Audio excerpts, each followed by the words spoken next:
Kozhikode government medical college ആശുപത്രിയിൽ Nipah, Covid തുടങ്ങിയ പകർച്ചവ്യാധികൾക്കായി വിഭാവനം ചെയ്ത ഐസൊലേഷൻ ബ്ലോക്കിന്റെ നിർമ്മാണം ഇനിയും കടമ്പകൾ കടന്നിട്ടില്ല.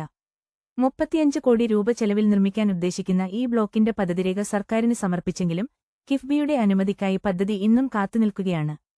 മെഡിക്കൽ കോളേജ് ക്യാമ്പസിൽ ഇതിനായി സ്ഥലം കണ്ടെത്തി സർവേ നടപടികൾ പൂർത്തിയാക്കിയിരുന്നുവെങ്കിലും ഫയലുകൾ ഇപ്പോഴും കുരുങ്ങിക്കിടക്കുകയാണ്. 2018 ജില്ലയിൽ നിപ്പ സ്ഥിരീകരിച്ച കാലം മുതൽക്കേ ഈ ആവശ്യം ചർച്ച ചെയ്യപ്പെടുന്നതാണ്. 5 കോടിയിൽ തുടങ്ങി 8 കോടിയിലേക്കും പിന്നീട് 35 കോടി രൂപയിലേക്കും നിർമ്മാണ ചെലവ് ഉയരുകയായിരുന്നു. നിലവിൽ 2018 മുതൽ Kerala health research and welfare society അഥവാ KHRWSP വാർഡാണ് ഐസൊലേഷൻ വാർഡായി ഉപയോഗിക്കുന്നത്. പകർച്ചവ്യാധി ബാധിച്ചവരെ പ്രവേശിപ്പിക്കേണ്ടി വരുമ്പോൾ അവിടെ ചികിത്സയിലുള്ള രോഗികളെ പെട്ടെന്ന് ഒഴിപ്പിക്കുന്നത് വലിയ പ്രയാസമാണ് സൃഷ്ടിക്കുന്നത്. ബുധനാഴ്ച നിപ്പ സ്ഥിരീകരിച്ച യുവാവിനെ മാറ്റാൻ വീണ്ടും ഇതേ രീതിയിൽ രോഗികളെ ഒഴിപ്പിക്കേണ്ടി വന്നു. ഇത് രോഗികൾക്കും കൂട്ടിരിപ്പുകാർക്കും വലിയ പ്രതിസന്ധിയാണ് സമ്മാനിക്കുന്നത്.